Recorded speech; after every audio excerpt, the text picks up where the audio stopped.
Hello student. In previous video we also study the part of the plants and their functions and root system, tap roots and fibrous roots or need for classification of plant, and today we have discussed about the classification of plants. प्लांटचं classification कसं केलं जातं बरोबर. तर त्याच्यामध्ये बघू आपण थोडंसं जरा. We can easily notice the difference in shape and height of the plants in our surrounding. It is easy to classify the plants on the basis of this observation. तर डिफरंट प्लांट आपण त्यांच्या उंचीवरून, झाडांच्या पानांवरून, फांद्यांवरून त्यांना ओळखतो, हे आपण पाहिलं होतं बरोबर. तर त्याच्यावरती तुम्हाला क्वेश्चन पण विचारला होता. What are the similarities between mango and banyan and a tamarind tree. बरोबर. मग ट्रीज, ॲक्च्युअल ट्रीज कशाला म्हणायचं बघा. झाड. Some plants grow tall, their stem or trunk is hard and strong. काही झाडे जी असतात ती उंच असतात आणि त्याचं जे स्टेम असतं, खोड असतं, ते काय असतं, हार्ड आणि स्ट्रॉंग असतं. They have branches at some height above the ground.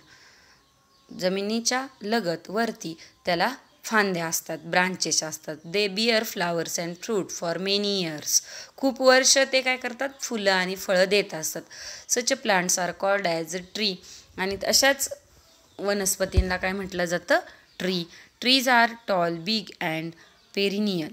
That is they live for many years. झाडे उंच, मोठी असतात आणि खूप दिवस ती जगतात. मग आले लक्षात.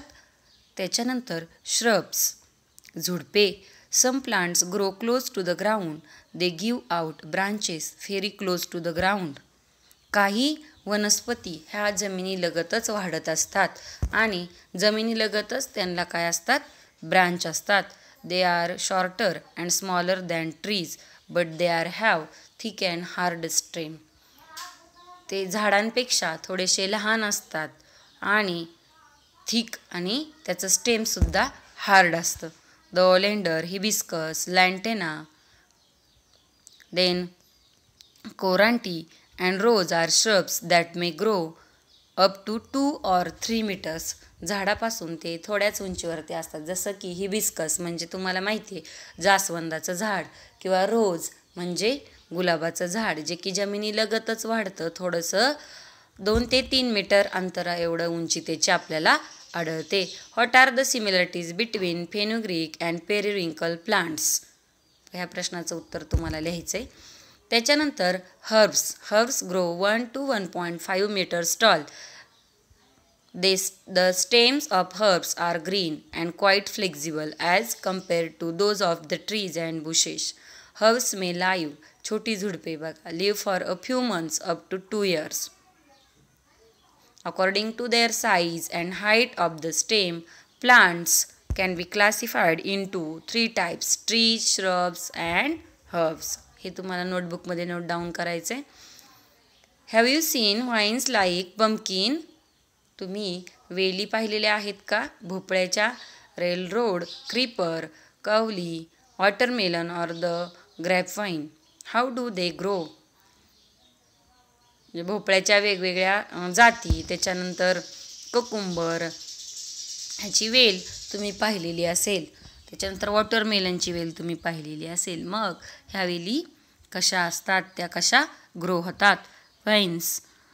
सम vines need vertical support for growing while some other spread on the ground. काही वेली ज्या आहेत त्या एखाद्या वनस्पतीचा आधार घेऊन वरती जातात किंवा काही जमिनीवरती पसरतात. Climbers like money plant have aerial roots. Money plant पाहिलेला असेल तुम्ही, त्याचं रूट हे एरियल रूट असतं. Have you seen the cucumber tendrils that look like a spring. तुम्ही भोपळ्याचा वेल पाहिलेला असेल तर त्याला तुम्हाला स्प्रिंगसारखं स्ट्रक्चर असणारे वेगळं पार्ट त्याच्यामध्ये दिसेल. Hop off what use could they बी. मग त्याचा उपयोग काय, तर touch the stem of any व्हेन्स what do you feel. एखाद्या व्हेन्सच्या स्टेमला जर तुम्ही हात लावला तर तुम्हाला काय जाणवतं, तर साहजिकच आहे तुम्हाला ती वेल अगदी नाजूक, मऊ अशी जाणवते. Then can you tell for how many years to crops like bajra, wheat, corn, radish, marigold, live. तर ह्या सगळ्या तुम्हाला माहिती असणाऱ्या वनस्पती आहेत. तर त्या किती दिवस टिकतात किंवा त्यांचं आयुष्य किती दिवस आहे ते तुम्हाला सर्च करायचं आहे. The life cycle of plants like jowar, sunflower is completed in 1 year.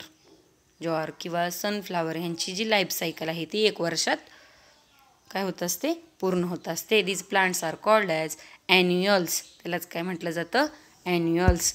The life cycle of plants like carrot, beetroot is of 2 years. They are called as biennials. Shrubs like hibiscus and oleander and trees like mango and gulmohar live for several years and bear flowers. Fruits, they are called as perennials. Annuals, biennials and perennials. Annuals म्हणजे वर्षभरात पीक निघणारे. त्याच्यानंतर बेनियल्स म्हणजे 2 वर्षात पीक घेणारे. आणि perennials म्हणजे several years त्याच्यामध्ये ते काय असतं, प्लांट टिकत असतं. According to their period of life cycle plants are classified as annuals, annuals, biennials and perennials. बरोबर. त्याच्यानंतर can you recall to which part of the plant are butterflies and insect attracted. तुम्हाला माहिती आहे का, फुलपाखरू किंवा कीटक वनस्पतीच्या कोणत्या भागाकडे अट्रॅक्ट होतात. तर साहजिकच आहे, तुम्हाला माहिती असेल तर ते त्याच्या फ्लावरकडे अट्रॅक्ट होत असतात. फ्लावरमधून ते काय करत असतात, त्याचा गंध शोषून घेण्याचा प्रयत्न करत असतात, मकरंद. Plants that bear flowers are called as flowering plants. ज्या वनस्पतीला फुले येतात त्याला म्हणायचं flowering plants. While the plants that never bear flowers are called as non flowering plants. आणि ज्या वनस्पतीला फुले येत नाहीत त्यांना काय म्हटलं जातं, non flowering plants. Non flowering plants may not have organs like root, stem and leaves. Non flowering प्लांटला काही ऑर्गन्स नसतात, रूट्स, स्टेम, लीव्ज अशा प्रकारचे. मग do you know the world's largest flower found in Indonesia. सगळ्यात मोठं फूल हे इंडोनेशियामध्ये सापडतं. The diameter of the flower of plant Rafflesia arnoldii is about 1 meter. The world smallest flower is of the plant called as ओल्फिया और duckweed. Its diameter as small as 0.5 millimeter. सगळ्यात लहान आणि सगळ्यात मोठं सुद्धा फ्लावर इथं आपल्याला दिलेलं आहे. कॅन यू टेलचे क्वेश्चन जे आहेत त्याचे आन्सर्स तुम्ही लिहायचे आहेत. We see different plants growing in different places around us. Plants can be classified according to their habitat or the place where they grow. Land, water, marshy areas, deserts and even a big tree are the various habitats of the plant. वनस्पती त्यांच्या सवयीनुसार, प्राकृतिक रचनेनुसार आपल्याला त्या पार्टमध्ये आढळतात. बरोबर आहे. रिमेनिंग पार्ट आपण नेक्स्ट व्हिडिओमध्ये पाहणार आहोत. आत्तापर्यंतचे जे क्वेश्चन आहेत ते तुम्हाला काय करायचे आहेत, ते नोटबुकमध्ये त्याचे आन्सर्स लिहायचे आहेत.